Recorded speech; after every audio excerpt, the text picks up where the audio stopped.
you don't mind. So I think there's supposed to be audio with this. Yep. So we are here with Naomi Adler, who is CEO of the Jewish Federation of Greater Philadelphia, being interviewed by Susan Farkas on March the 9th in Philadelphia. And now we need a shot of the two of us. Hello. And so this is Naomi Adler. Would you say your name and your maiden name and your title, please? Okay, so I'm Naomi Adler. I did not change my name, and I am the CEO of the Jewish Federation of Greater Philadelphia. And I'm Susan Farkas. I'm the interviewer. And it's March the 9th, 2017. Okay. Okay. I think we did that right.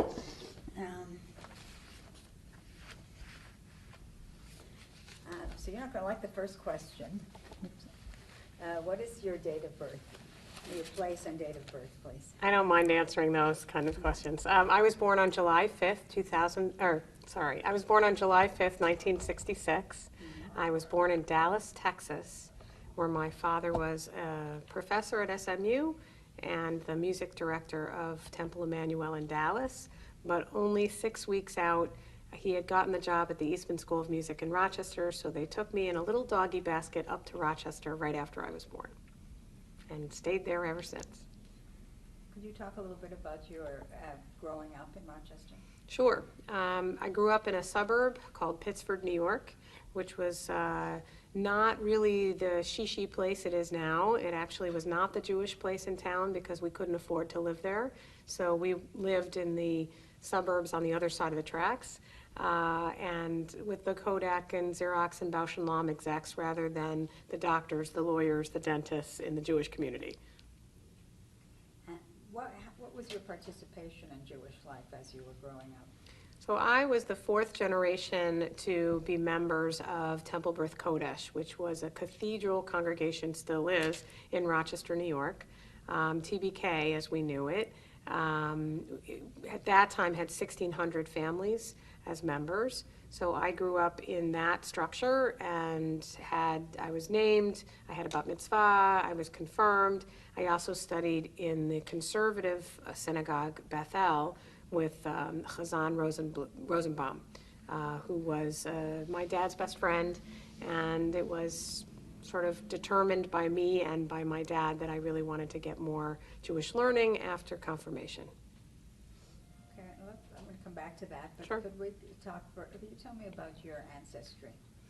Sure. I come from a long line of rabbis and cantors, both sides. My mother's family from, we believe, Lithuania and the Isle of Man, so she's got Scottish roots as well. And my father's side, a long line of mostly cantors, but some rabbis, huge families of Adlers. And my grandfather was a chazan in the Mannheim Synagogue, which was also a big cathedral congregation before the war. And my grandmother is a Rothschild. So she has a totally different type of family. And they were all of them were very connected to Palestine. And the Sacred School of Music in Israel, which is now part of Hebrew University, was founded in part by my grandfather. Could you tell me a little bit more about your grandfather and his experience in Europe? Sure. So my grandfather was a cantor in a number of places and then settled in Mannheim, where there were, I believe, 7 cantors and 8 rabbis, and he was the head cantor.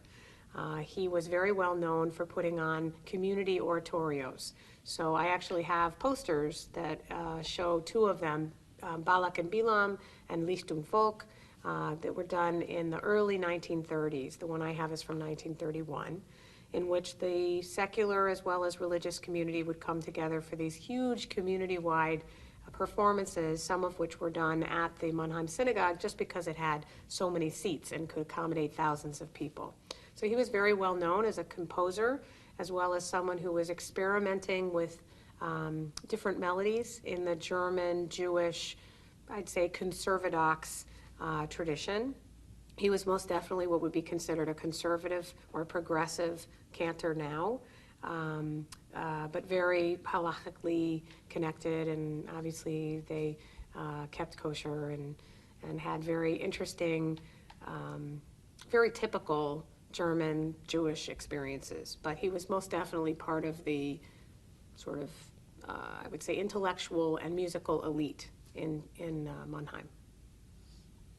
And what was his experience of anti-Semitism in Germany? So my father tells an enormous amount of stories, but it's taken a while to get them. For instance, when the Nuremberg laws started to take effect, all of the professors who lost their jobs were ending up in regular schools to teach the children. So there is a wonderful picture of Buber and my dad. And my dad is on Buber's lap because Buber taught him kindergarten. I mean, just amazing experiences. So I've always heard my whole life about how the intellectual and the professorial groups would do everything possible to keep themselves productive, alive, and working towards the future, even as anti-Semitism was becoming more and more apparent. There's a story about my father who was brought to the beach and was really, really excited that they lifted the ban on Jews going to swim. And my grandmother, who really did not want him to go, she was very scared. So she, along with all the other mothers, decided to go with the kids. And unfortunately, when the kids were separated from the mothers, the kids were beaten as soon as they got into the water by the Nazi Hitler Youth. And my grandmother was held back from being able to protect her child, and she also was beaten. So there was that moment in time when they realized, and I don't remember if he was 9 or 10 at the time, but they realized that this was getting very serious, and they started to make plans to leave. What year was your father born? My dad was born in 1928, and my grandmother, I believe, in 1900 or 1901. I think 1900. And so, I mean, the most vivid stories having to do with them leaving have to do around with Kristallnacht. So my grandfather and my grandmother lived in an apartment building in which there were secular as well as Jews, and they were very much they knew all the people. They knew the mayor, they knew all these other people, and they found out from an SS guard of what was going to happen with Kristallnacht, and very much at the last minute. So my grandfather was able to save the Sifrei Torah, for instance, from the synagogue, and to warn people to stay away from the synagogue. And then he, as he was very well known, and he and my grandmother were trying to make plans, they were in the process of getting visas to the United States because my grandmother's family, the Rothschild family, was helping them get out. At 3 a.m. after Kristallnacht, my father and my grandfather went back to the shul because my grandfather had 9 volumes of handwritten musical notes of all of the traditional and non-traditional nusach of that synagogue. And my grandfather was not going to leave without that. But in all of the scramble, they had forgotten it. So my father was 11 at the time, and he and my grandfather went up to the men's choir loft, and the organ had been blown out of its casing, and so it was hanging by one cable over the choir loft. And when my father and grandfather went up to the choir loft, my father either sneezed or dropped a book, and there were Nazi soldiers that were down in the vestry. And they heard the noise, and one private was told to go up to the choir loft to investigate. My grandfather hid. My father froze. And so this 18-year-old private stares at my father and is asked, "Is anyone here?" And he said, "Nichts here," when he looked at my father. And he went down the stairs, and my father and my grandfather were able to escape with the volumes that they brought to America. Tell me your grandfather's and your grandmother's names and their places of birth, please. So I'm going to have to punt a little bit on places of birth, but Hugo Chaim Adler, it was my grandfather, and Selma Rothschild Adler is my grandmother. I believe she was in southern Germany when she was born, and I think he was born in Cologne. I have to check. But there's relationships with Hamburg and southern Germany. And tell me a little bit more more about your grandmother when she was born and what you know about her? I know only the cleaned up stories from her. I mean, she was a very private woman. She was a single child and had great relationships with family. Her father, Leopold, and her mother, Rosa. Leopold was a big macher in the Mannheim synagogue. So when my grandfather was applying for the congregational position, he that sort of knew what was going on, and they eyed each other, but there wasn't anything happening. And then after a few years, when my grandfather started to change the music, which of course in most congregations that's a big deal when the cantor changes the music and people start rumbling about what the issues are there. You can't change tradition as if everything came from Sinai. The story goes that my grandfather was on the verge of being let go, and he had been dating my grandmother, and Leopold stepped in on the board and said, "You're not going to do anything to that cantor." And so I think my grandfather and my grandmother were pretty smart. Do you happen to know when they got married? I have to look it up. I'm sorry, I don't have all that in front of me. We've done a huge genealogical chart, so I have all the information, but not right now. And, I think the foundation might be interested. Sure. Do you tell me more about your father's childhood and whether he had any siblings? So my father has a sister, Mariana. She is in Ann Arbor, Michigan. Excuse me. Mariana was with him when they left, and she, I believe, was 7 or 8 when they left. She's written a book about the experience, and she's also written some children's books about all kinds of things, and is an illustrator more than a writer. So Mariana and my father was a protege of violin and composing. So when they grew up, they were, of course, with unbelievable teachers because of what was going on in Germany. And my father actually was born in Mozart's house, which was now, I guess it was like a hospital, and that's what they called Mozart's house, so there's a little plaque there too. So there's all this connection with being a composer and a musician. And my father is still alive. He's 89 at the time, he's 89 at the time of this recording. And he was born on March 4th, 1928. And Dad was conducting and composing and doing an amazing amount of things when he was just a little kid. So growing up was all about music and education, and my aunt was an amazing and talented artist right from the beginning. So when they came to America, and she ended up becoming an illustrator as well as a ketubah artist. Did your father tell you any stories about anti-Semitism before Kristallnacht? Other than the swimming incident, he basically has been very clear that because his family had connections and because they found ways to celebrate as normally as possible, they were very lucky not to lose their jobs. I mean, my grandfather was still a cantor being paid by the state in 1938, which was quite amazing. And they ended up using everything they possibly could to pay all the different fees they needed to pay, or to bribe whoever they needed to pay, to get in the right line for a U.S. visa. So they're one of the last people to get that kind of visa, and they went on the USS Manhattan, I believe on January 9th of 1939 they got out. Do you know any more detail about the moments after Kristallnacht until that time? Sure. So my grandfather, I just recently heard, was separated because of, he had made the decision that my grandmother would wait in line at the embassy to get the final visas, and that he was going to go to Amsterdam directly, because that's where they were going to meet my grandmother's uncle. I believe it was her uncle. And he went on the train and he was picked up in Stuttgart. he was picked up along with an enormous amount of other clergy, so non-Jewish clergy as well, and they were brought to Sachsenhausen.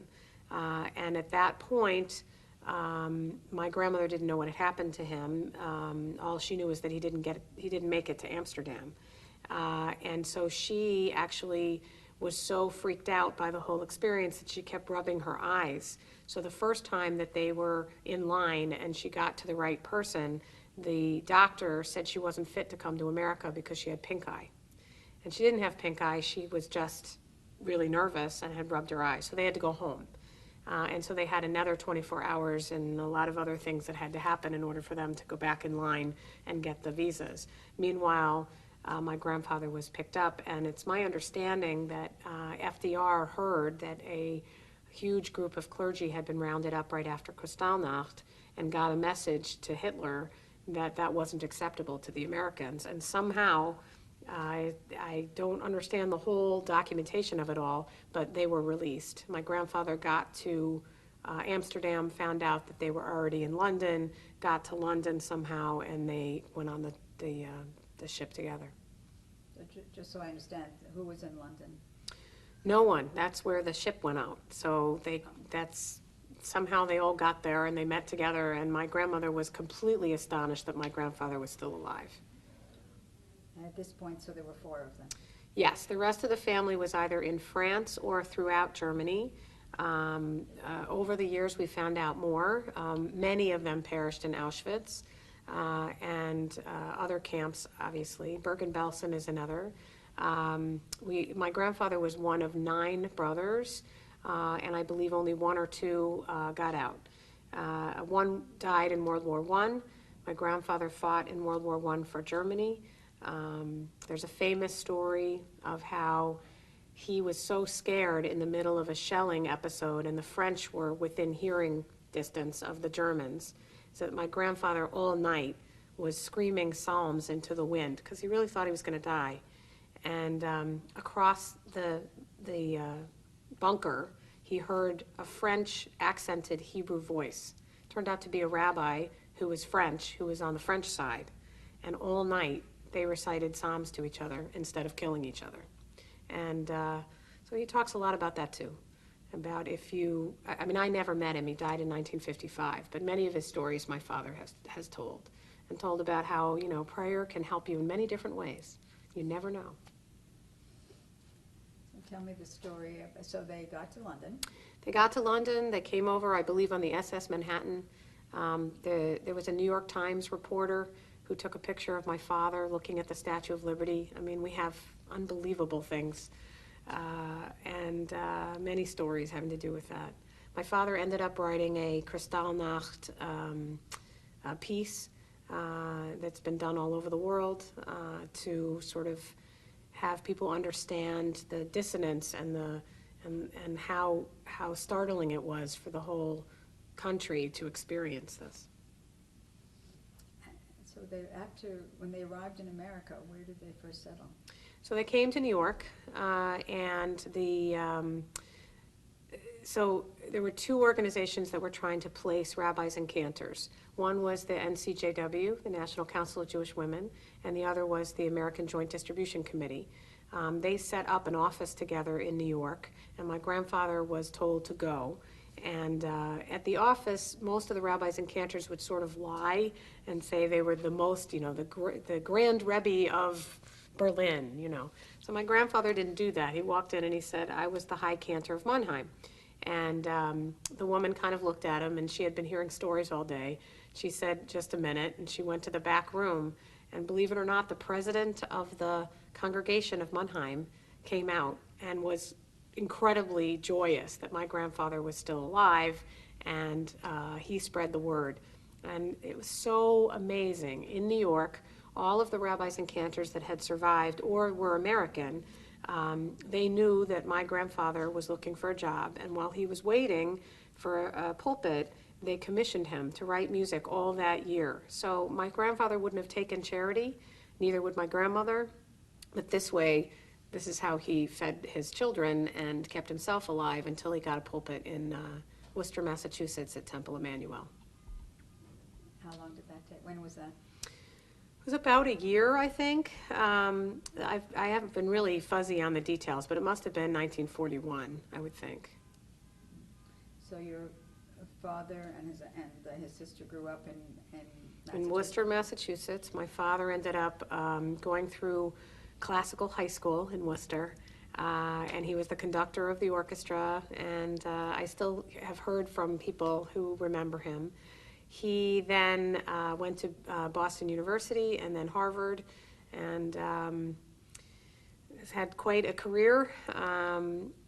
He has lots of experiences that have connected to our family. In our family, the joke has always been you either become a musician like my sister who went into flute, or you are a rabbi or a cantor. For a little while, I studied with a chazan in 10th and 11th grade with Samuel Rosenbaum, who his name should be a blessing. He was an amazing man. And I turned out to be a lawyer, and then now the CEO of the Jewish Federation. So it's been kind of an interesting experience. I have two cousins who are rabbis and one who's a musician. So going back to your childhood. Yep.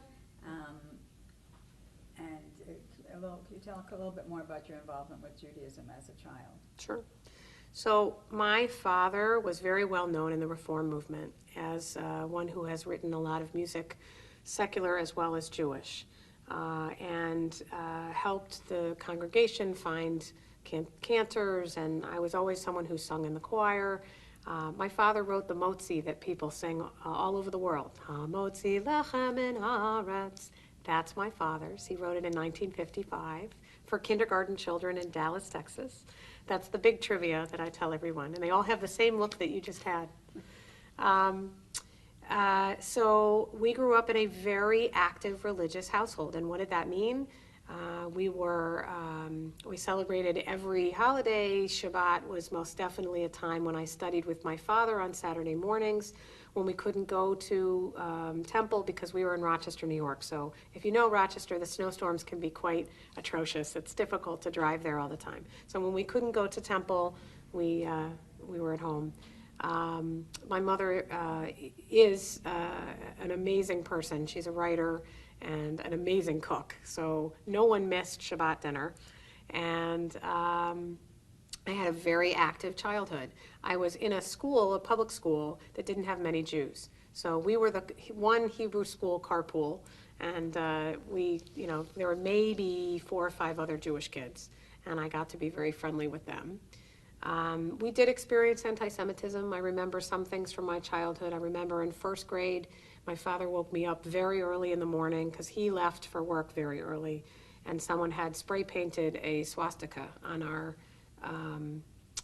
garage door, and he wanted to get rid of it as soon as possible. So the whole family got up and we painted over it and never called anybody and didn't do anything, and certainly didn't take a picture back then. I remember in 7th grade, I always had walked to school with a wonderful Catholic girl who decided to go to Catholic, or parents decided to send her to parochial school, and the bus was going to be at the same place that I would catch the bus for middle school and for junior high. And first day of school, 7th grade, the mother came to the door and said, "You can no longer walk with my child." And I couldn't understand why. So my mother went and talked to the mother, and it turned out that we were talking religion too much, and her mother did not want her daughter to be, as I believe my mother had said, contaminated by a Jewish thinking. So what was great about that experience for me is another friend heard what happened. She then, for the rest of my entire school, when we were walking to school, she would walk extra 2 blocks in order to come to me so that Anne-Marie, the other girl, would walk alone ahead of us, and we would walk together.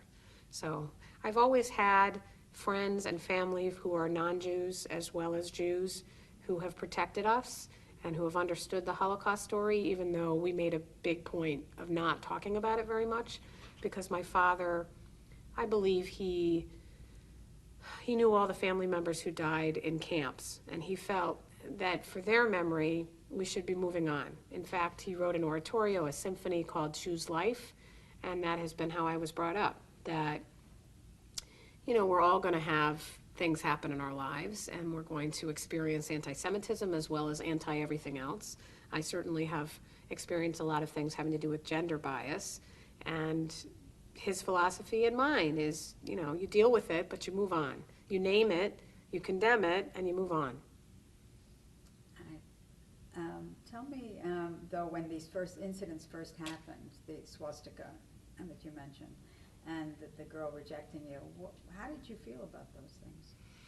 The swastika incident, I didn't really understand what it was. I had never seen a swastika before, and my father didn't tell me anything. My mother later on, because I kept saying, why are we doing this? I'm cold and I'm, whatever.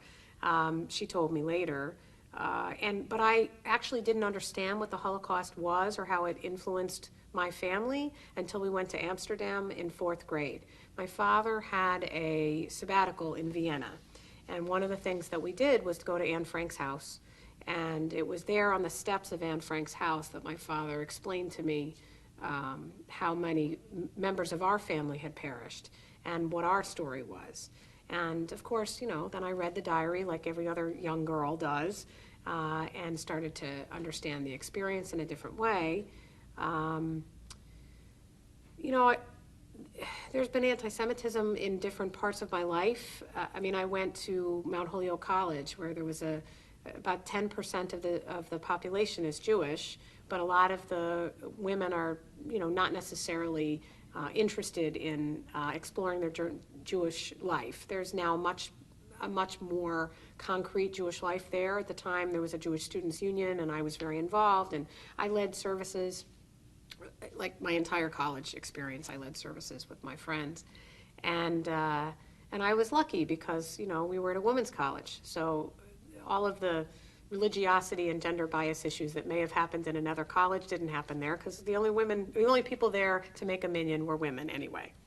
But I still remember the most significant anti-Semitic thing that ever happened to me was in college, in my freshman year, when my anthropology professor had a midterm on Yom Kippur. And I went to her and I said very casually, because I really didn't think there was going to be a no. I told her that I couldn't come to the exam because it was Yom Kippur. And she said, you can't come, you get an F. And so I went to the president's office because I was a little bold, and waited at the office, told the president, and the president said, I'm going to go with what the professor is telling you. And I was so upset. I did get the F. I ended up getting a C in the class. I'll never forget that it was an anthropology professor. It just makes me crazy. But as a result, I became a little more of an activist on campus. I went back, made an appointment with the president, told the president that she was wrong. She then, of course, put me on one of those committees.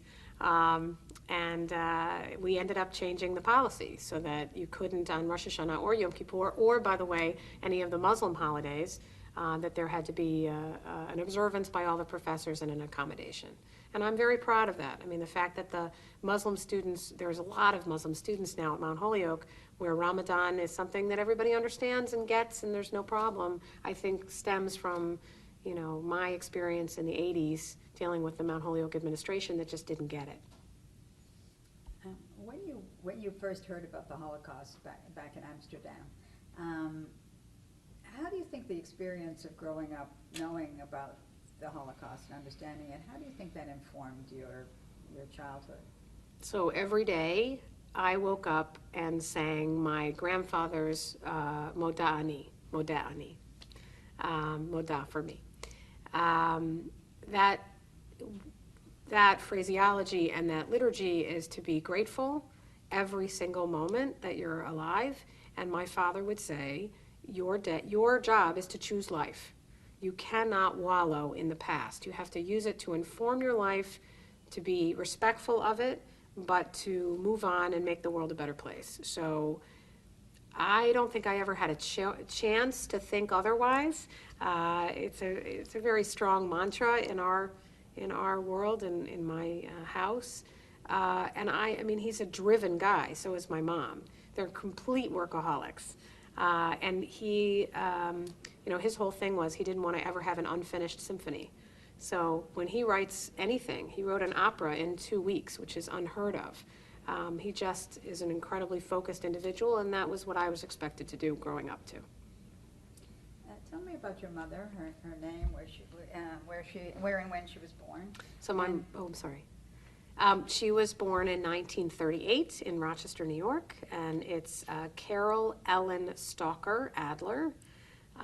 And she was married to my dad for 31 years, and then she left when she was 50. She decided to create her own life in a very different way, and she went to creative writing school. She got her master's, and she established Dandelion Publishing Group in Arizona, where she is now. Did she have any experience of the Holocaust, or her family? No, her family was all here. I think they came in the 1880s in the wave of immigration.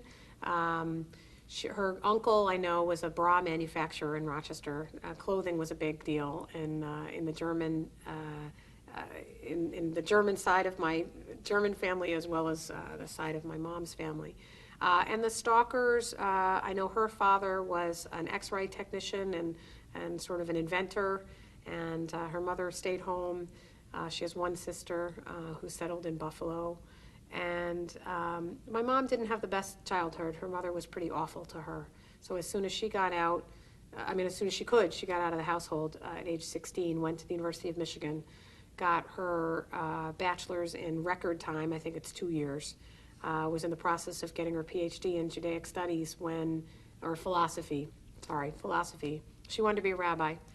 She met my dad at Camp Eisner before it was called Camp Eisner in Massachusetts, and he was the musical director, and she was a counselor, and so she was 19 and he was 31. 30 when they got married, and she applied actually to HUC, Hebrew Union College in Cincinnati, to be a rabbi, and she was rejected because she was a woman in 1959, and they got married in 60. And so did they both kind of have the same philosophy that you talked about, your father's philosophy? Did she agree with that, or did she have a different sense of being Jewish? My mom has changed over the years, but she really wanted me to have the best Jewish education I could have.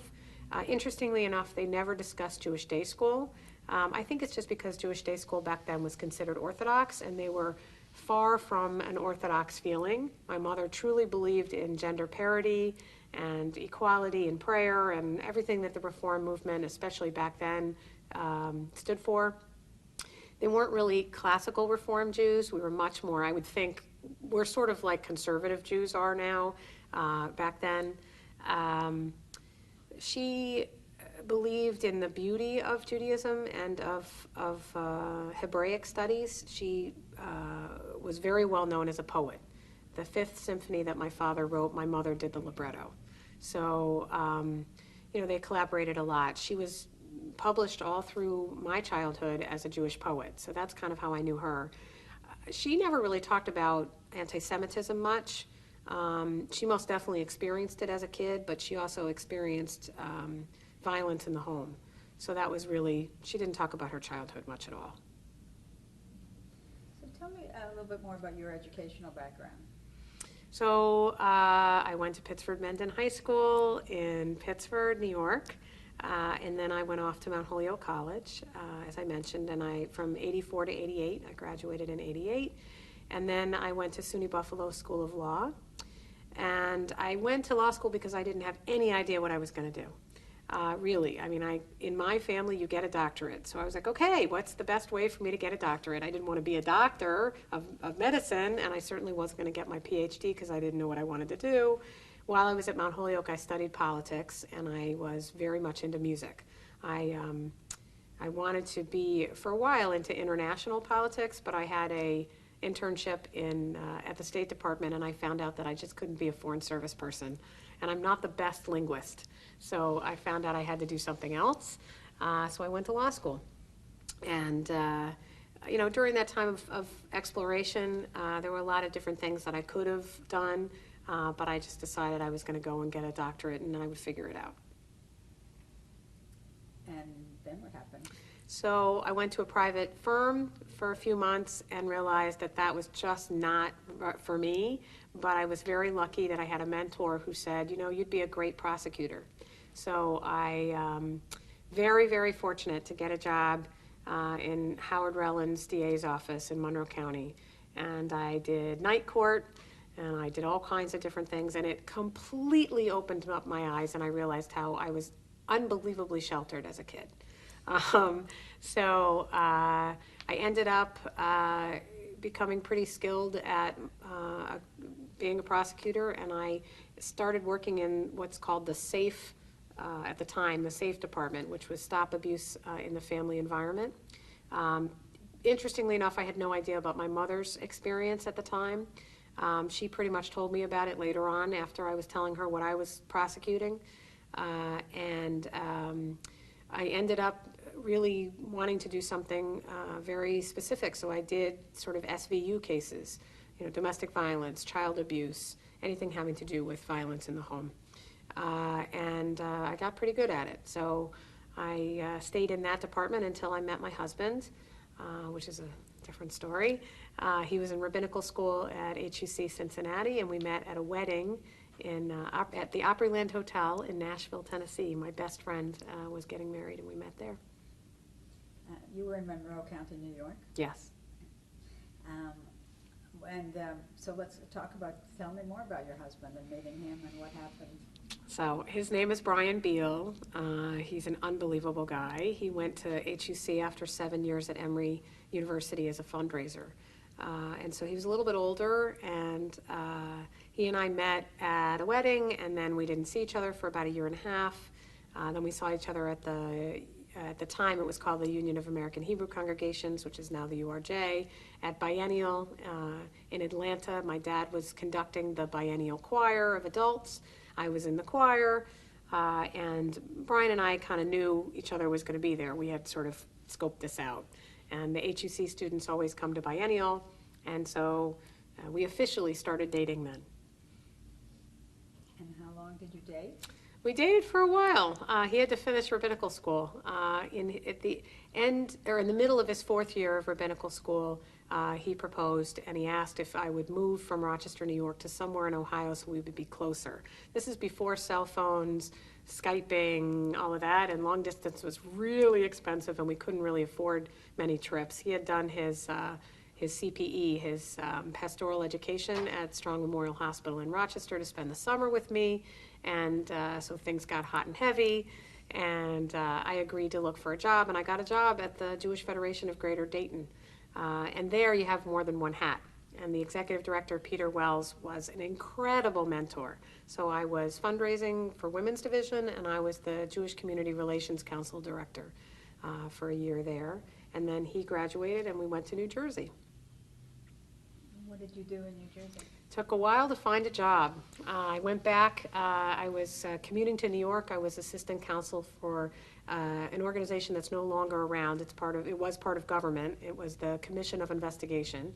The temporary Commission of Investigation did everything from, I investigated funeral homes, I investigated police officers in Poughkeepsie, New York, who were killing drug dealers and getting away with it.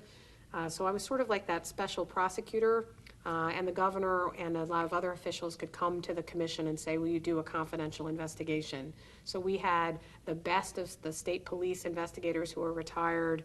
It was an amazing experience. But commuting to New York was really tough.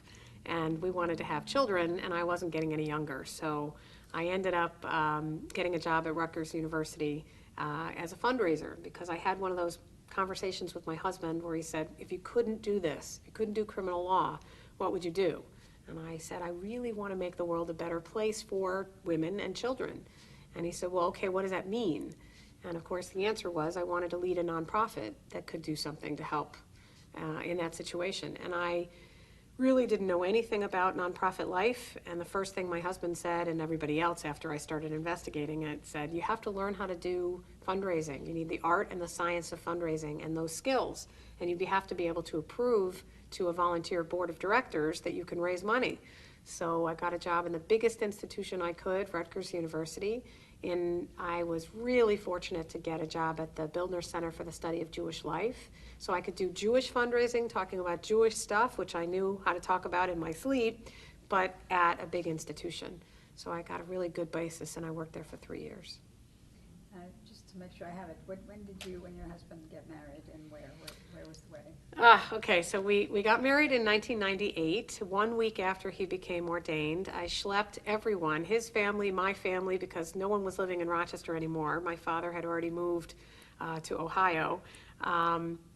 We went up to Temple Beth Kodesh so that I could get married there. I was on the board, and I knew that that was going to be the last time that it was going to be my temple, not my family's temple, meaning my new family. So we all got married, or we all went up there, and I got married at Temple Beth Kodesh. And I was married by Rabbi Kotak, who was the senior rabbi there, and Rabbi Shelley Zimmerman, who was the head of HUC and my husband's thesis advisor.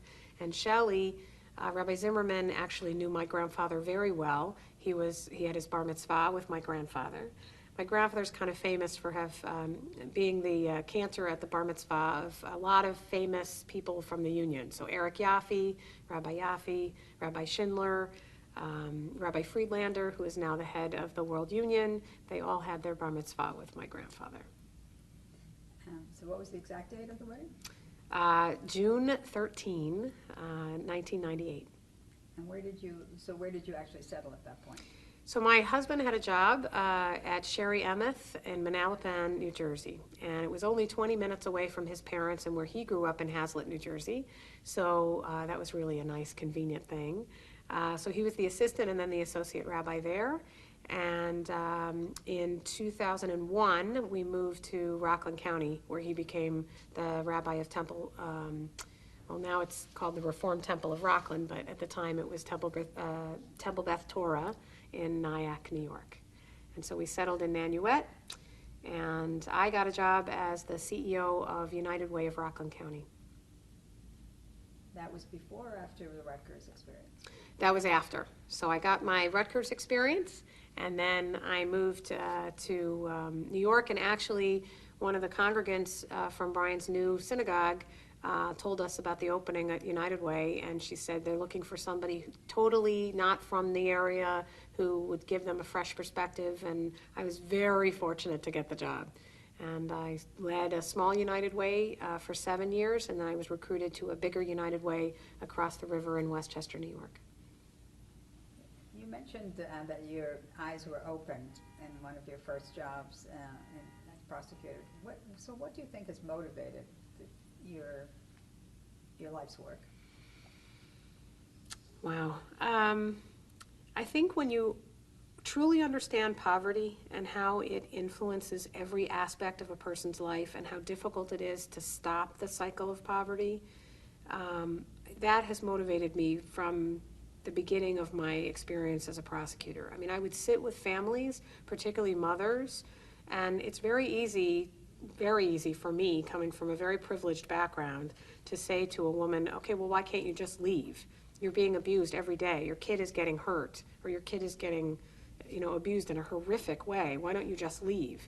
And the first time I said that, and I learned directly from the mother how difficult that was, and when I really understood poverty, that's every day has sort of utzed me to try to make a difference and change it. I mean, for instance, one of the reasons why I'm so passionate about what the Jewish Federation does with vulnerable populations and feeding people is because I know how important it is to have certain parts of your life be helped so that you can go get a job or you can go get out of the cycle of poverty. I will be successful if people are able to break the cycle. So let's get you to this. After the larger United Way. Yes. What year did you finish there?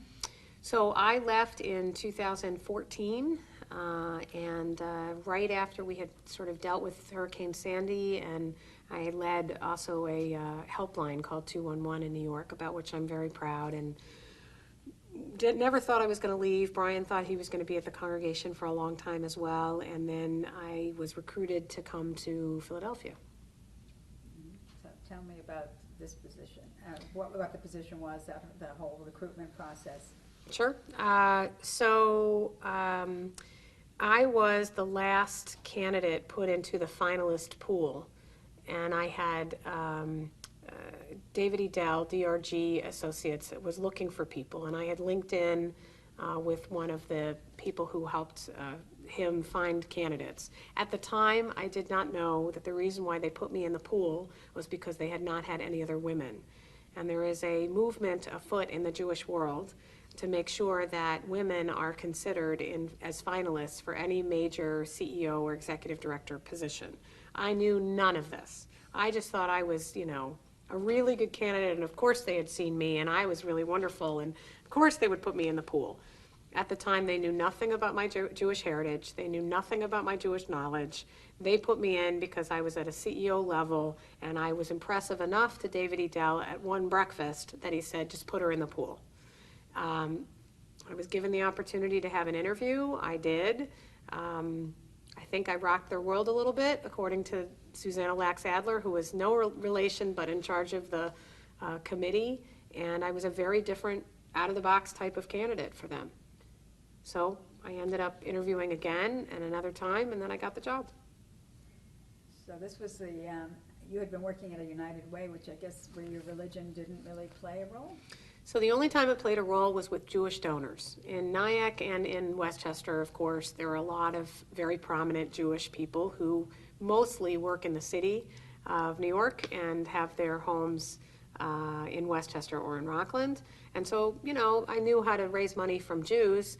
It's a little bit of difference, but not really. And United Way is an umbrella organization just like the Jewish Federation, right? So at Jewish Federation of Greater Philadelphia, we have 86 different grants. At United Way in Westchester, when I left, we had about 40. So it was the same type of concept where you're helping children and every type of child, from infants all the way up through adolescence. You're helping the elderly. Of course, it was about education, income, and health. And here it's a little bit the same, but it's not exactly the same as United Way work. And yes, United Way was completely secular, and it worked with corporations and payroll deduction, but it was still the same concept. You give $1 to United Way, and you're helping thousands of people you'll never see in situations where you'd want to help them, but you don't need to hear about every part of it. Same thing with Jewish Federation. You give $1 to Jewish Federation, you're helping everybody from little kids to senior adults in vulnerable areas, both in Philadelphia and across the world and in Israel. And of course, you're supporting Jewish life and learning and community engagement. So it's the same kind of concept, the same type of fundraising.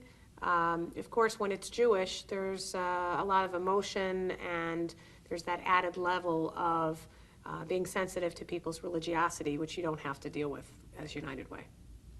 So what excited you about this new job? Well, first, that it was a challenge. I had heard that my predecessor had actually been fired, that there was a lot of consternation around it, that the community needed to be convened and brought together. That's sort of my hallmark. And at the same time, my husband and I sat down, and this is all because of him. I mean, he's had a major hand in my life, just like my family members, other family members have as well. He sat down and he said, Rockland County is changing. Many more Haredi were coming in and having their families, and the Rockland Reform Judaism scene was shifting and changing. And he said, in a few years, I may be looking, so why don't you start answering the phone and see what's going on with the headhunters that kept calling me. And so when this started to become more and more of a reality, we sat down and he said, I think you can do more for the Jewish people than I can right now, and I think it's your turn. I had moved for him a few times, and he said, we're going to move for you. And we, meaning my 3 boys and my husband. And so he took a huge leap. He left a congregation where he was incredibly beloved, still is. They still call him. And, we made the leap to Philadelphia, where I had only been twice before. Tell me about your children. I have awesome boys. So I have Joshua, who is 16 right now, and he's at a Jewish day school called the Jack M. Barrack Hebrew Academy. He's a wonderful, sensitive guy who, as your firstborn, does everything that you want him to do. He's like a rule guy. He knew that when he was 4, I was going to teach him violin, and he was going to stick with it, whether or not he loved it. Turned out to be really good at it. And he's one of those wonderful children who loves the opportunity to get actively involved in politics and actively involved in Tikkun Olam. He went on the URJ Mitzvah Corps. He's been at the Hebrew in Israel MUS program in Israel. So he's had a really rich life so far, and now he's looking at colleges, which is quite an experience. I have twins, Ari and Benjamin. They're now almost 14, and their bar mitzvah was actually in this building at the Jewish Federation, and Brian did it along with Cantor Sally Neff, who was our cantor from Rockland. So they're great. All three of them are baseball fanatics. They're really into sports, as most boys are, but these guys are really into it. And Ari and Benjamin are very much into science competitions and all kinds of other things. So really, really blessed. So tell me about the work here now. Maybe we should talk about some of the recent challenges you've had. So I think 2 weeks ago, if you would ask me what our major challenges were, I would tell you all of the major things going on in the community with the vulnerable, the seniors, some of the issues with the day schools and the Hillels and all that kind of thing. And anti-Semitism has been discussed, and we obviously have a very strong Jewish Community Relations Council that's worked with the ADL. But there have been sort of pop-up incidences. And most people would say that anti-Semitism has actually not been such a big deal during the time that I've been here. And I started in 2014. We've had a couple incidences when I first got here. I heard about things, mostly on college campuses. But last Sunday, it basically sort of reared its ugly head again with the call that I got about the Mount Carmel Cemetery. And the cemetery has been desecrated in a horrific way. About 150 stones were pushed over. Some broke. Some are incredibly heavy. So it clearly was done by a group of people. We're not talking about, just a couple of kids hanging out in a cemetery and having to sit on a stone and pushing it over. This was definitely done by a group of people. And at the time when I heard about it and I spoke to the rabbi whose congregant found his family member's stone pushed over, I realized that this was a moment where we needed to do something. The Jewish Federation has an ability that no other organization in Philadelphia has, and that is to really convene the Jewish and the non-Jewish community to do something. So within 24 hours, we had created a way by which we could mobilize volunteers to clean up the cemetery and also map it. It was very important to me. Now, I've been told it's probably because of my background, but we'll see. I really wanted us to make sure that we documented the damage before it was fixed. I was a little distressed at the people who went into the cemetery trying to fix it before it could be done properly, understanding that there's a religious fervor of wanting to fix things, particularly any kind of hate crime, harking back to my dad wanting to make sure that the swastika was taken off the garage door at home. Really important for people to understand that the cemetery wasn't safe and that we wanted to make it safe, but we also wanted to make sure that family members from all over the country, from whom we've heard have their family there, wanted to know what was going on with their family stones. So the first thing that we did was to mobilize volunteers, many of them Jewish day school students, because we thought that was really important. And I'm very proud of my staff. We created teams to clean up the cemetery, but also to make sure we mapped it. And now we're working with a whole bunch of people who are professionals who can make sure that the stones will be, refurbished in some way, but also righted and sealed and taken care of so that we can then rededicate the cemetery with the help of a religious court and to do it in the proper way possible. Of course, during this period of time, we've experienced 4 waves of bomb threats at JCCs and day schools, including the ones in Philadelphia. And I had been working with our security people as well as our day schools and JCCs, and something that the Jewish Federation of North America created called the Secure Community Network. And so SCAN, it's called, it's short. Everything has to have an acronym in the Jewish world, right?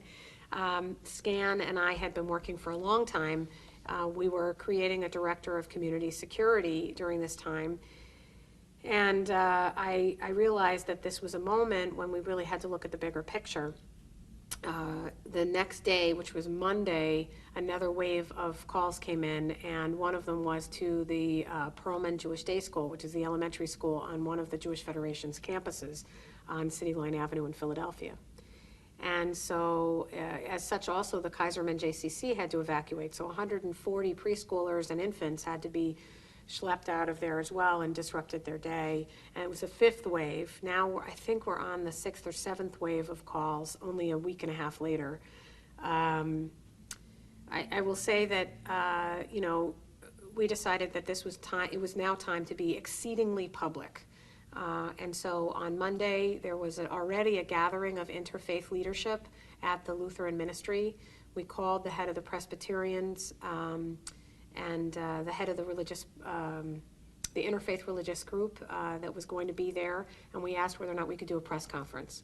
And over 100 clergy stayed at the end of the meeting, and we had really a nationally covered press conference in which we all spoke about how it was time to stand against hate. And as a result of that press conference, my staff and I sat down and they said, okay, what's our next step? And the head of the JCRC and I looked at each other and we said, we're going to have a massive event where we all come together and we're going to do everything possible to make it nonpartisan and non-political, because in my eyes, that would divert people from the message. And so we were very fortunate. The city of Philadelphia and the mayor's office completely cleared the way for us. They put up staging. They made sure the security was very, very tight. The FBI was wonderful. And 5,000 people came to Independence Mall last Thursday. And we had an hour and 18-minute celebration together. And we brought the governor, the attorney general, the mayor, the archbishop, the head of the Presbyterian Synod, the head imam representing the Muslim community, all came together along with me and the head of the Board of Rabbis, who is a Reform Rabbi, Jill Maderer, who is now the head of Road of Shalom, the largest congregation in Center City here, and Rabbi Strauss. And we wanted to make sure that we had an Orthodox rabbi and a conservative chazan and plenty of other people that could help us. And we had an amazing experience together. We also put it on Facebook Live, and what I've been told is over 26,000 people watched with us. Now, of course, we don't know where they're from, but I would assume some are from Philly and maybe from the entire country or the world were with us to stand against hate. The very cool thing for millennials to say is that we trended on Twitter, hashtag stand against hate, and I think that was an incredible message. For at least an hour of our life, it wasn't about what was going on with politics or the administration or the immigration ban, other things that have been very distressful for everyone. It was about us saying as a community, we're not going to allow this to happen, and we're going to stand together to clean it up. And our interfaith partners, as well as Jews from all over the community, have come together to not only fix the cemetery, but to say, what else can we do? So tomorrow, on Friday, we're having what I call a security refresher with Homeland Security, SCAN, and the FBI for our synagogues and our other Jewish institution lay leaders and professionals, so that they are well aware of what the latest thinking is about how to keep the community safe. And we're working really hard to do everything we possibly can to thwart anti-Semitism. These bomb threats, however, are really, they're very destructive. They're destructive to parents and to their children. They are really an episode of terror that is making people think twice about their choices, and hopefully they will continue to support the Jewish institutions and they won't get scared from attending them because of this. What kind of reaction have you had from the community to this sudden wave of anti-Semitism? Well, before, there was a lot of fear and anxiety anyway. We had a big discussion about what was going on with the first executive order having to do with immigration. The fear and anxiety that people were feeling was coming through every aspect of my job. I've never gotten so much email in my life. The Jewish Federation has a very important voice, and we had said we were going to stay out of politics. We are a nonprofit, And we have to make sure that we can feed people. You know, we feed 11,000 people a month. So we didn't want that to get interfered, or for people to interfere with what we were doing. On the other hand, at some point we had to make a statement, and we did. And our statement is of inclusion and making sure that people understood that we love them and that we will do everything possible to make sure that people are safe and that they are allowed to pray and not be targeted because of who they love, who they are, and how they pray. Why do you think this is all happening now?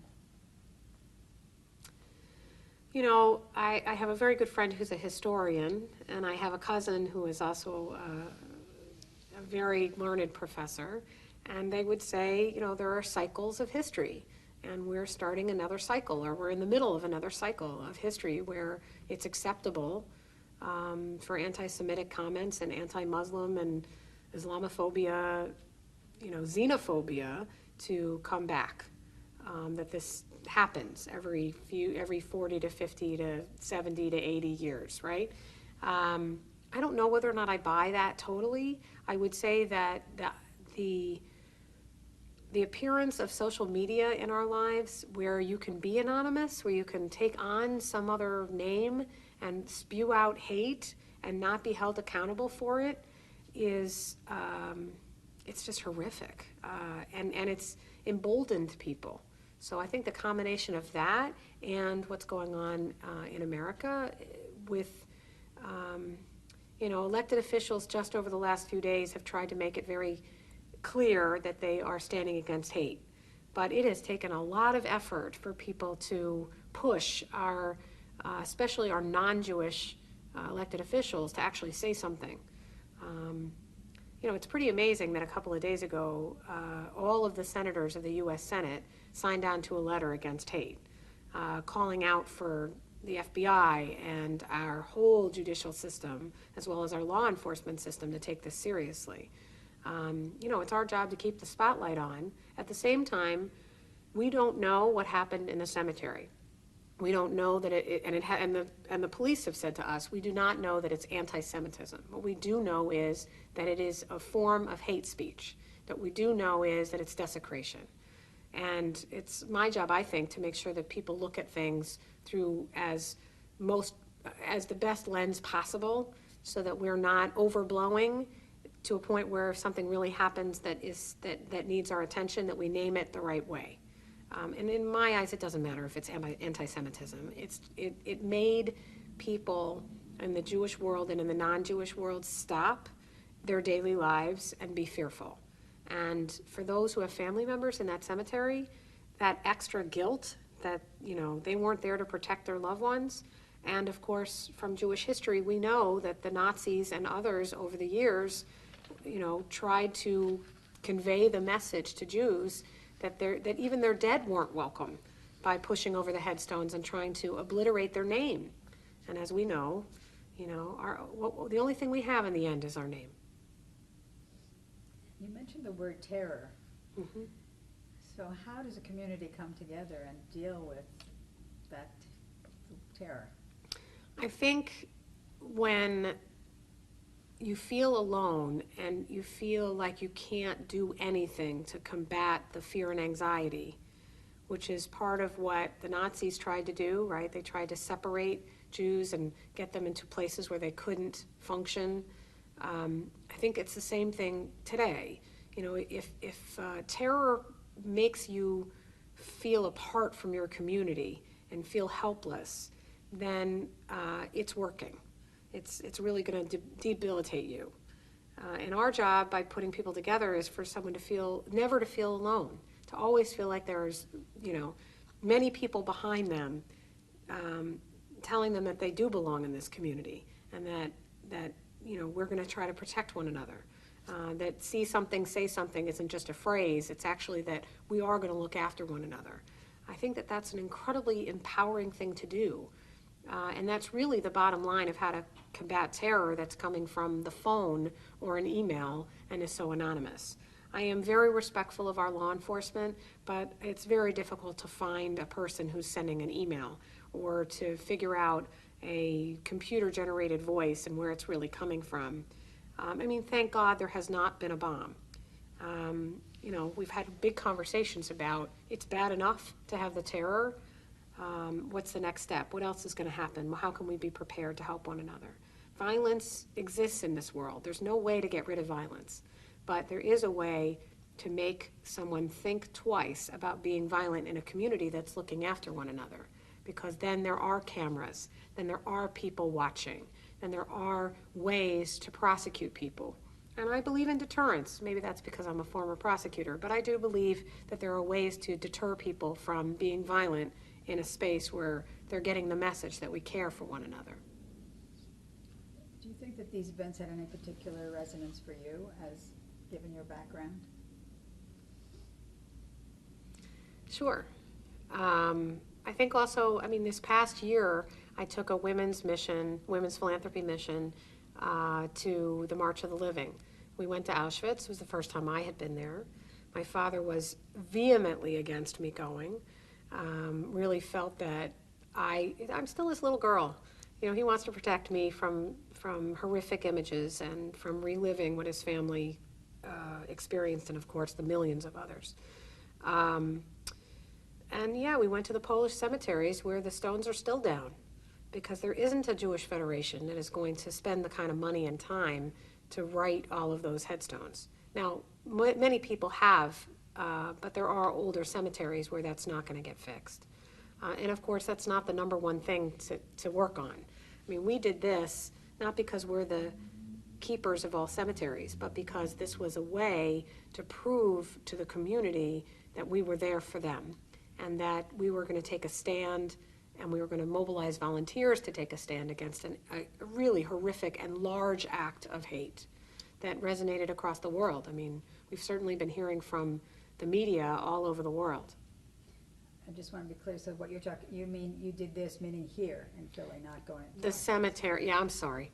The cemetery action that we've led, that the Jewish Federation has led, was done not only to take care of that cemetery, but to send a message that we're not going to stand idly by when this happens.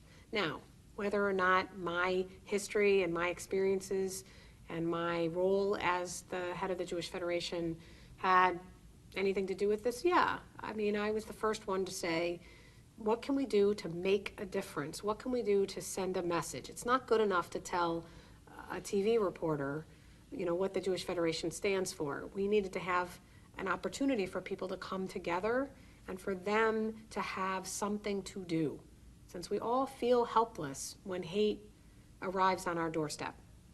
But when you can come together and you can say, and you can have elected officials and the heads of religious entities that are very significant in Philadelphia say, we're not going to stand for this in our community, it's a very important message.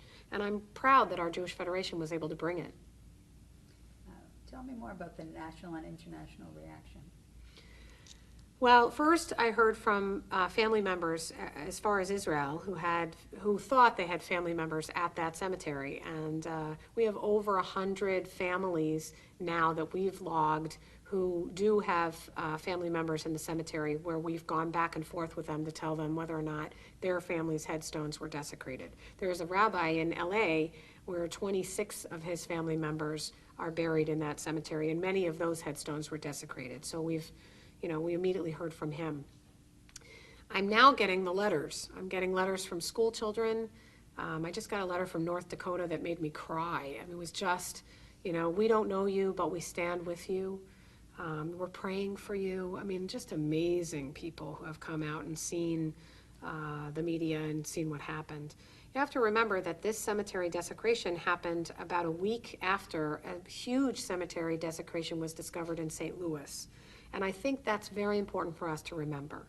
The timing of this. Cemetery desecration is awful, but it happens. And the fact that this happened a week after St. Louis, and we still actually don't know whether or not ours happened before St. Louis, but it was discovered a week after St. Louis, where even the vice president went, and the media was all over that in St. Louis. This was yet another layer of awareness. So in Israel, I've done a lot of TV programs and spoken to the media there. The amount of Holocaust survivors that are in both places, America and Israel, there are a lot of people who are still very concerned about the Holocaust, but also anti-Semitism in any form. I think they were pretty horrified, and frankly, I think they were shocked. I think many people realize that on college campuses, when speech is something that people are experimenting and, you know, trying to figure out who they are, that anti-Semitism is going to happen. Anti-everything is going to happen. People are going to try to push every envelope because they're college students. Not that it's right, and it's really important for us to have the educators on campus to tell them that that speech is not acceptable and how it feels as a Jew or a non-Jew or anywhere else, you know, to experience hate. But it's more common. So those stories are still out there, and they shock people at times. But I think in Israel, they were completely shocked that two communities they know well. I mean, thousands of Philadelphians come to Israel every single year. We bring them, and so does commerce. $5 billion worth of commerce is occurring every year between Philadelphia and Israel. So there are people who have made aliyah from Philadelphia and Israel. This was a huge shock to them.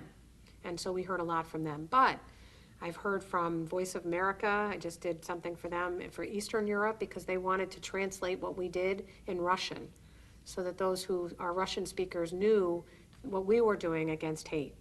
Australia, the Jews in Australia have come out and written me emails and have sent letters and sent their media to make sure that they saw what we were doing. It's unbelievably heartwarming. What other plans do you have to counter anti-Semitism and around this period? What do you see for the future? Well, I'm very fortunate that we have a great Jewish Community Relations Council and a really good staff at the Jewish Federation that has their eyes peeled for what's going on in the community. And we have 8 separate sort of neighborhood kahilot that meet together. They're in Jewish institutions in particular neighborhoods. So in Chester County, in Delaware County, in Center City, in Bucks County, in the Northeast. They're meeting on a regular basis anyway. So my staff knows that one of the questions we're asking now is anything else going on when it comes to hate speech? Is there anything else we can do? In Chester County just last night, they had a stand against hate. They used our posters, they used our philosophy, they decided they wanted their elected officials and their local clergy to be there together. I think it's wonderful. So do I know what our plans are next? I think it's so dynamic at this moment and not dynamic in a positive way. You know, the waves of bomb threats, we had more yesterday.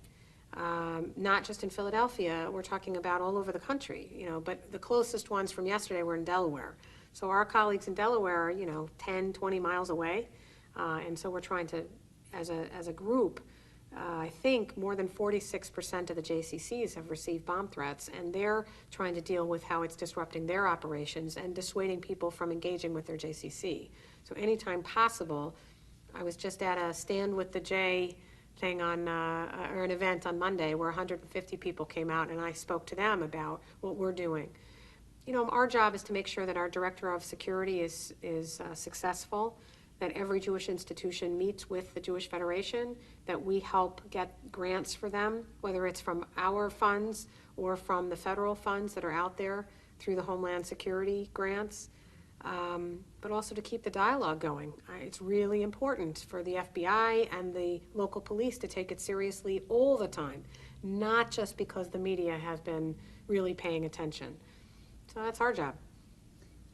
Have you been getting any reaction about like individual cases of people hearing anti-Semitic remarks, or this coming down to the individual level? Sure. I mean, I was at a press conference with the police when they were talking about their investigation of the cemetery, and 2 people from the community came over to me and said, you know, there have been swastikas on my doorstep, or my child has heard, you know, Jews don't belong here. And, you know, we work really closely with the Anti-Defamation League. We don't do this alone. Our Jewish Community Relations Council works with a whole bunch of people, AJC, ADL, the alphabet soup of Judaism. We work directly with them. So we wanted to make sure that the ADL heard from these community members and that that those instances were documented, because we know the ADL works on it. And then, of course, we told the police. Are people seeking counseling, or? I don't know. I would hope so. I mean, I have heard from our Jewish Family and Children's Services staff meaning ours, meaning Philadelphia's. Jewish Federation and Jewish Family Services are separate. I have heard from their staff that Holocaust survivors are getting extra attention so that just in case they've watched the news or they feel like the attention isn't positive, that if there's extra anxiety that they get help. I will tell you that I heard from many, many people and a few Holocaust survivors who were there, and of course children and grandchildren of survivors, that it felt so good to be part of that group of thousands of people standing against hate. One person who has been working to combat anti-Semitism his entire life said, I sat with my child and my grandchild, and I watched you and I watched all those people, and I felt like that day, it felt good. It felt like we were doing something together. Do you think there are children who have sort of suddenly experienced anti-Semitism now for the first time? You know, the FBI and the ADL are telling us that it's really, the statistics are up and down. Depending on who you talk to, we're either in the lowest time of anti-Semitic incidences or we're in a fever pitch. I mean, it really does depend on who you talk to and what is being considered. I mean, I'm pretty horrified that in high schools we're still seeing swastikas, and it just happened again. And I hear about every single one of them, and it just breaks my heart. And every single time, you know, we work with our Jewish Community Relations Council to reach out to the principal to say, are you doing, you know, the ADL program in your school? When I first got here in May of 2014, one of my first victories that I felt was personal as well as for the organization is that we were the last ones to push over the threshold the vote to enact the law in Pennsylvania state education that every child will learn about the Holocaust in Pennsylvania. I was shocked when I came here that that wasn't the law. I mean, I came from New York. In New York, everybody learns about the Holocaust in 8th or 9th grade. In fact, I had been speaking to 9th grade students, I don't know, for 15 years about my Holocaust stories. You know, sometimes a child needs to be able to understand it themselves and to get it. And I think the ADL program and the Shoah programs, all of those programs are really important. The story I used to tell, which I forgot to tell you, but I'm going to tell now. I was very blessed to have in my childhood the story and the knowledge about two of my great aunts. So Ida and Hulda were on the train on the way to Auschwitz, and Hulda decided that they were going to jump. And so the train had slowed down, and they did jump. And Ida was 14, and Hulda was 16. And they jumped right near us, where the nuns are. What is that called? A nunnery, but a convent. Okay, so they jumped right near a convent. I don't think it was intentional. I don't think there were windows on the train. I think they just jumped. Hulda broke her leg. And she said, they're going to find me. Because, of course, anytime anybody jumped off the train, they would find them. She said, you have to run. So the story that I would tell 8th and 9th graders, because that was their age, was, you know, what would you do? Would you abandon your sister or would you run? Ida ran. Ida got to the convent. Ida wrote a diary. At the end of the war, she got to America, and I got to know her. She died at the age of 96, and she was in Florida. When my father came back to Germany as he was drafted into the army, he was a translator at first, and they went to Germany and they went to a convent. And the Mother Superior looked at my father and called him my father's name, or his father's name. He said, are you related to Hugo? Are you Hans? And he said, yes. My father changed his name, by the way. In America, it was Samuel Hans Adler. In Mannheim, it was Hans Samuel Adler. My father thought Sam was more of an American name, and he wanted to become Americanized when he was 11. But imagine, the Mother Superior was the one who protected my father's aunt. And she ran out and gave him the diary that my aunt left in the convent, thinking that somebody would come back and that they should have it. Amazing. And, you know, so I think of Hulda almost every day.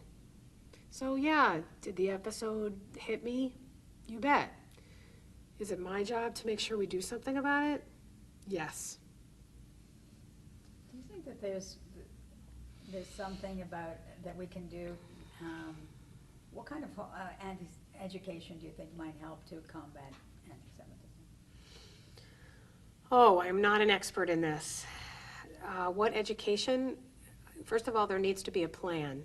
The teacher, no matter who the teacher is, whether they're Jewish or not, needs to go through a program so that they understand how to talk about the Holocaust to whatever age child there is. My twins are actually, one of them is going through a Holocaust unit now. And, you know, children deal with these things in very different ways, and based upon what the events are that are going on, that child has to be taught in a way that they understand context. They also have to understand that, you know, the Nazis are not going after you right now, that was the past, that it's important to know the past, but it's also important to know history as a whole so that we make sure none of it repeats itself.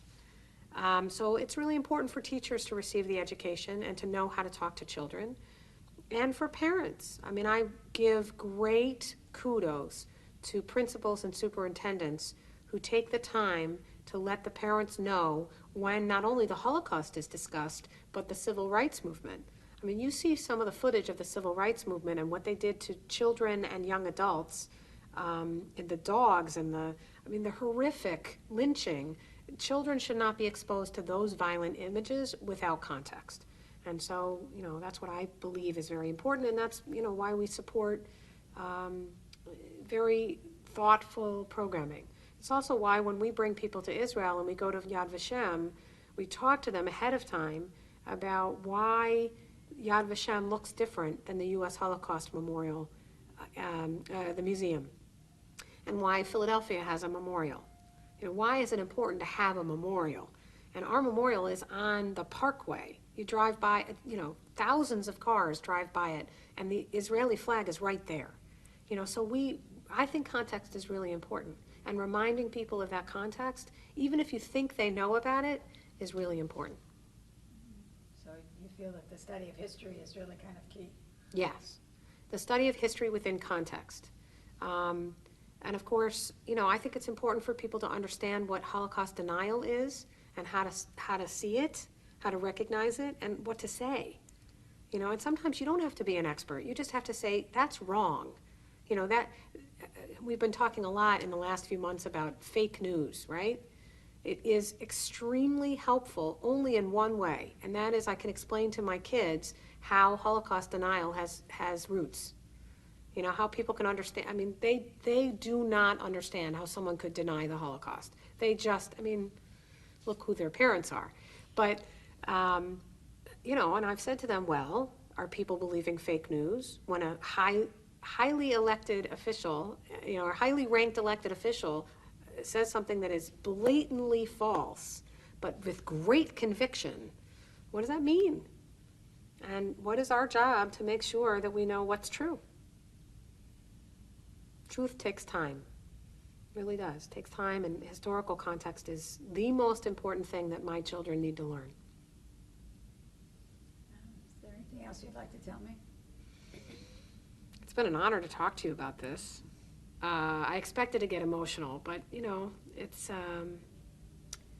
I never thought that I would be in a position to not only deal with this in a way that I think is starting to make an impact, but it feels so horrific to have to relive everything.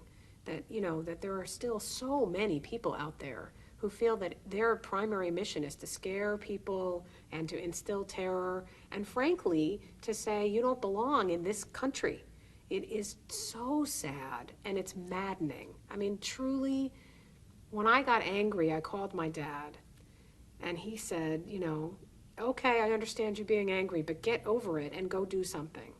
You know, our job is not to be angry. Our job is to sit there and say, we have the ability to make sure it never happens again. And if all we do is get angry or post on Facebook, posting on Facebook is only one thing you can do. You should do it, you should name it, you should condemn it, and you should then do something about it, right?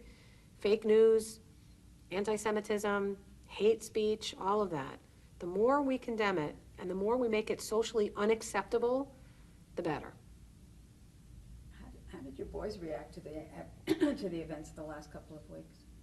I'm very, very happy to say that all three were there. I am worried about their safety. I'll be the first one to say that I never put their pictures up on social media. I'm very, very careful because I know I'm a target. I've been a target before, and I'll be a target again. But it was an amazing experience for them. I mean, first of all, dinner was interrupted twice for television crews who wanted to talk to me about the cemetery. I think for them, that was the first time that they recognized that I had something to do with fixing the cemetery and how they could be part of this support network for their mom. You know, for them to be there and to be part of that rally or that event is exceedingly important to me. I don't know, I mean, my son went to Auschwitz as part of the experience of going to Poland and Israel with his day school. And we talked about it all the way through, and he was on the phone with my father in Auschwitz so that he could be talked through it. And boy, was that an experience, I'm sure. But I wanted them to be part of a positive experience. Do you have fears for your own safety?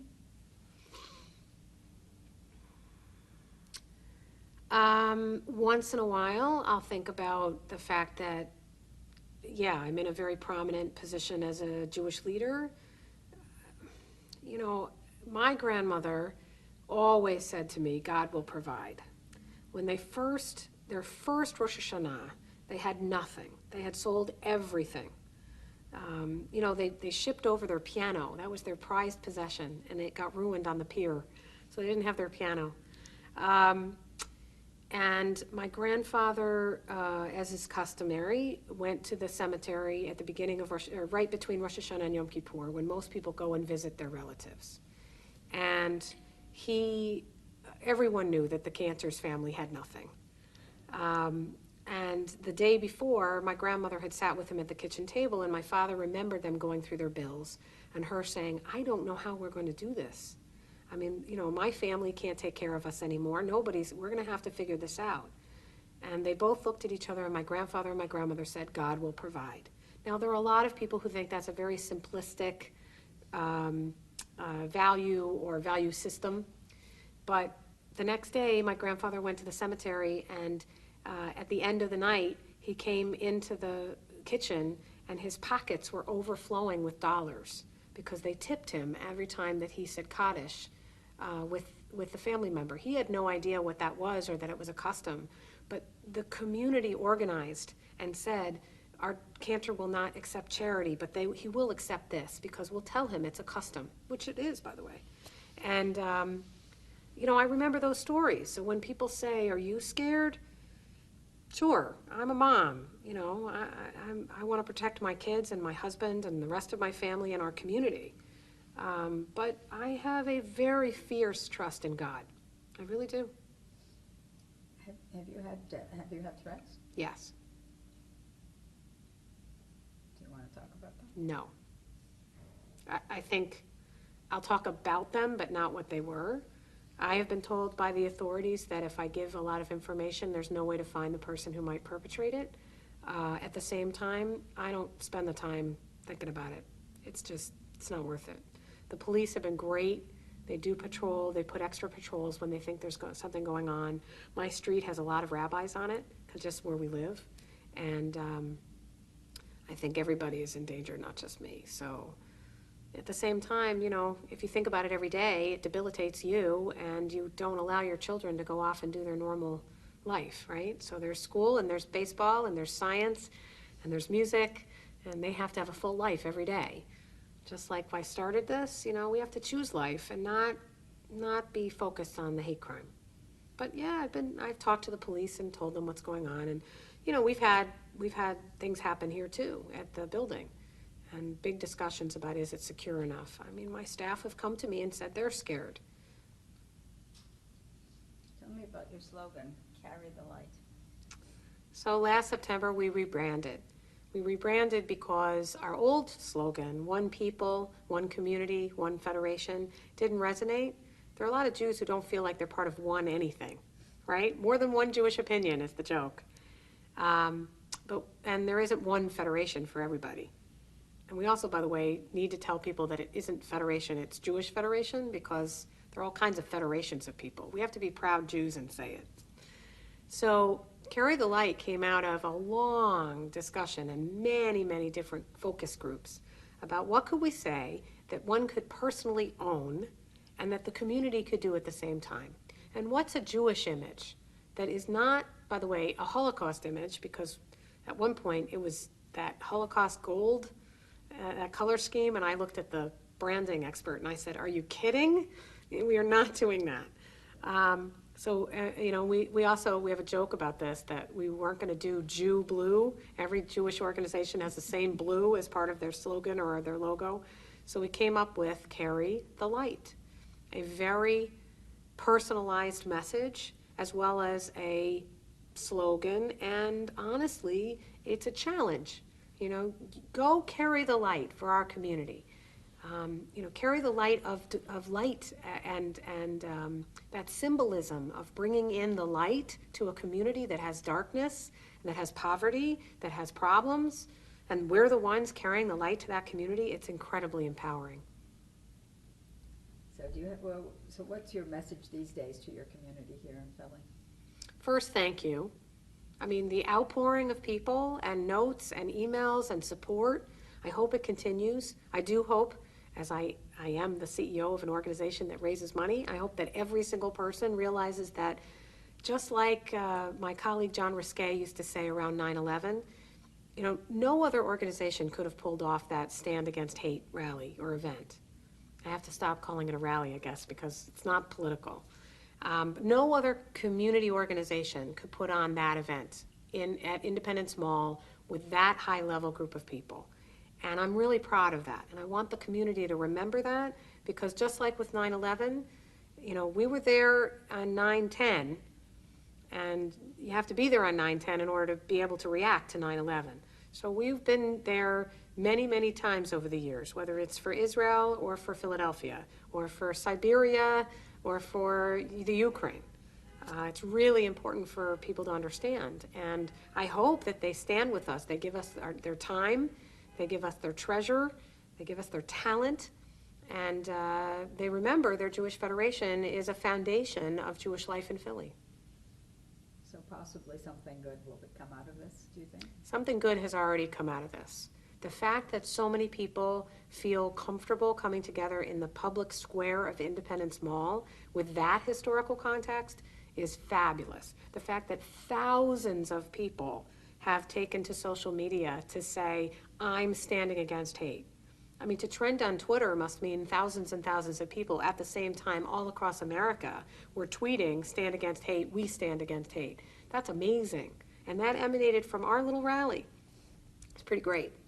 And the fact that people feel like they have someone. I am only one of the people at Jewish Federation, and we have an amazing president, Bud Newman, who has been standing with us along with thousands of volunteers who have been working not only at the cemetery, but for many years to make sure that our programs are successful. Okay, is there anything else you'd like to add?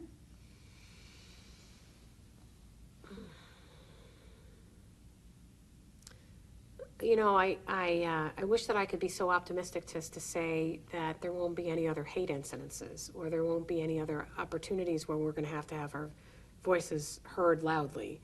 In this environment, it's going to get worse, I think. Certainly although I really think that the FBI and local law enforcement are working really hard to stop the bomb threats, I think that it's something we have to live with now.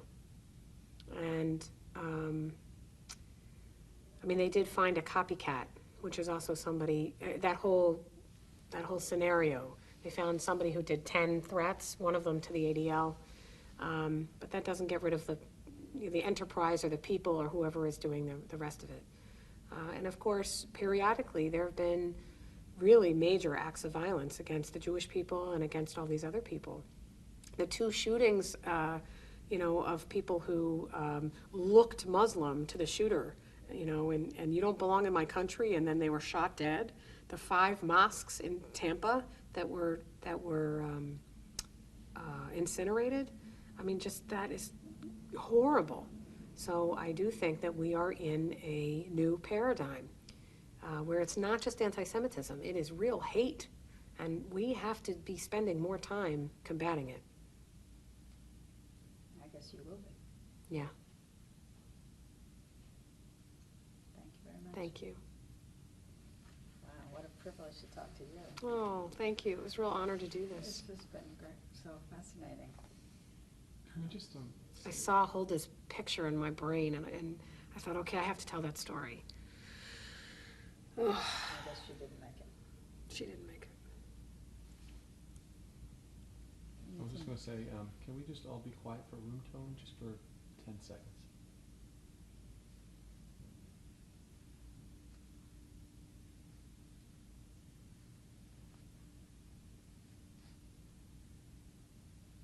Great, thank you so much. I want to cut? Kelly. What time is it? Oh my gosh. Yes. Okay, Okay, do you have, I'll do it's 2 minutes. Where'd you go? Just kidding, we're good. tell me about your career, your other career. Well, it's really not a career, it's a hobby. I'm very blessed to have an amazing rabbi husband who's a rabbi. He does not sing well, however. And so ever since we were dating in Ohio, where he had a student congregation and he needed somebody to do the music, whenever possible, we've done services together. So we'll do Shiva Minyans, we'll do weddings and funerals. Whenever the cantor in our various enterprises in our congregations has either gotten sick or is on vacation, I'll step in. And it all came about because I was really fresh to my dad, and I told him that the education I got in religious school in Rochester was awful, and that I didn't even know how to daven. So he said, well, you'll spend some time with my best friend, who was a chazan in the conservative synagogue. And then I ended up going back to the Reform synagogue and studying with that cantor too, because we are very active Reform Jews who believe in Reform Judaism, so it was important. So I studied with them, and then ever since, I even made money on it in college. They wanted somebody to make sure that they were doing worship, and I ended up getting a job, so I sang Friday night services. Whenever we did Saturday morning, I did Saturday night mass for our Italian priest. I did Sunday morning mass. I sang Protestant services, and that was my work study by the time I was a senior. And so I've been really blessed that I have what I call, the generational gift of my past relatives who are cantors. Okay. Would you sing your grandfather's motzi? It's my father's motzi, Oh, but I will do sorry. that. Sure, I'll do both, actually. I'll do the modani too. Ha-motzi lechem in haaretz. We give thanks to God for bread. Our voices rise in song together as our joyful prayer is said. Baruch atah Adonai Eloheinu melech haolam. Ha-motzi lechem in haaretz b'tei avon. And then the modani.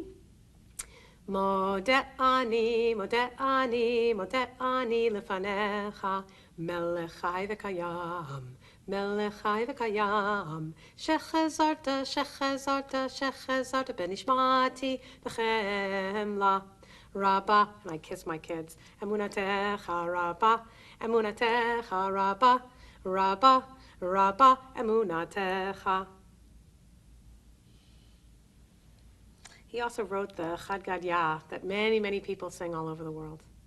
So, Chad Gad Yah, Chad Gad Yah, Chad Gad Yah, Chad Gad Yah.